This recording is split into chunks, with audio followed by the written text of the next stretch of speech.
Our favorite way to camp is to boondock.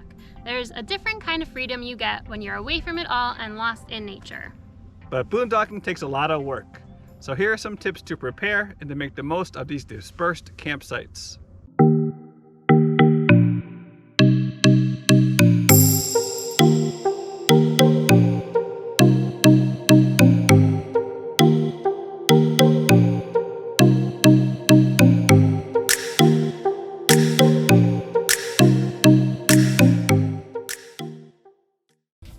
Hey Sidetrackers! While we know it's often more convenient to be in an RV park or campground, there's something really special about boondocking.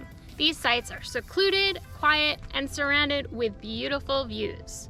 It allows for a very different camping experience, and not to mention, they're free. So whenever we have the opportunity to, we try to stay at these more remote spots. But boondocking takes a lot of preparation. You need to make sure that you have enough food, water, tank capacity, battery power, and that you're going to be able to successfully conserve your resources. Boondocking is certainly our favorite way to camp. We hope we can encourage you to give it a try. Here are 5 tips to help make boondocking more enjoyable and successful. Check the weather before you're going to arrive and while you're there. Besides the obvious of wanting to know what kind of conditions you'll be dealing with, if you rely on solar like most boondockers do, you're going to want to make sure that you're getting enough sun to replenish your batteries. If it's going to rain, do you have an exit plan? Most of these roads are dirt and can get really muddy and floody when it rains. Another thing you want to consider is temperature. Is it going to be really hot? Can you survive in partial shade? If you're going to be in full sun with high temps, you may want to invest in a cordless fan. We use this Ryobi one. On the other hand, if it's going to be cold, do you have enough propane to crank the heat? Research and scout out spots first.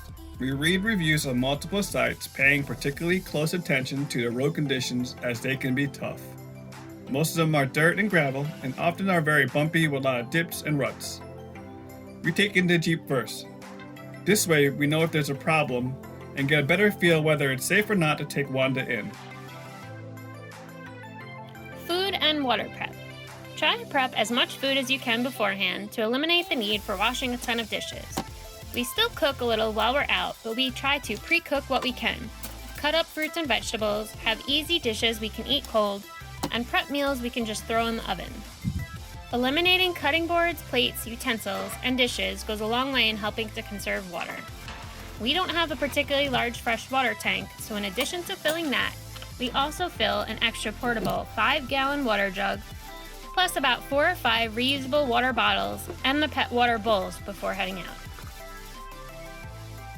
Choosing your site. You want to account for things like wind, sun, and shade. Make sure you're parking in existing sites. They're usually pretty obvious, they're cleared out, and some even have fire rings. Avoid making your own sites and destroying additional vegetation. In addition to no amenities, boondocking doesn't have garbage or recycling. So whatever you pack in, you must pack out. We often find garbage and broken glass on these sites, which can be dangerous for pets and your tires. So it's really important that you take your trash with you. You want to leave the site better than you found it, so the next person can also appreciate the beautiful place.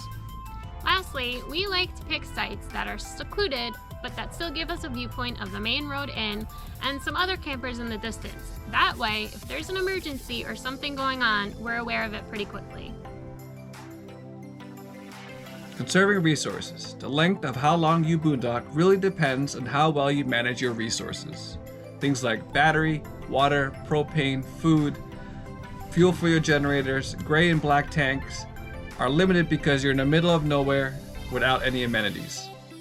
Depending on your comfort level, you can extend your stay by conserving those resources. To save water, we limit our showers, wash dishes once a day, and use disposable paper plates and silverware. When we do shower, we use buckets to capture the water while waiting for the shower to warm up. We're able to use the saved water for dishes and other things. To save on electricity and battery power, we use portable USB chargers with their own solar panels, and we also have solar panel lights. Do what you can in the daylight. Boondocking sites tend to get dark pretty quick because of the lack of ambient light. eating dinner and showering early are ways to conserve a little more electricity. We also have other Ryobi products that share the same battery as the fan that Ashley mentioned. We find that this job site light is really helpful when we are boondocking. We hope that you'll get out and experience some of these boondocking sites. We promise you won't be disappointed as long as you're prepared. As always, please like, comment, and subscribe to our channel, follow us on Instagram, and check out our website. We'll see you on our next adventure.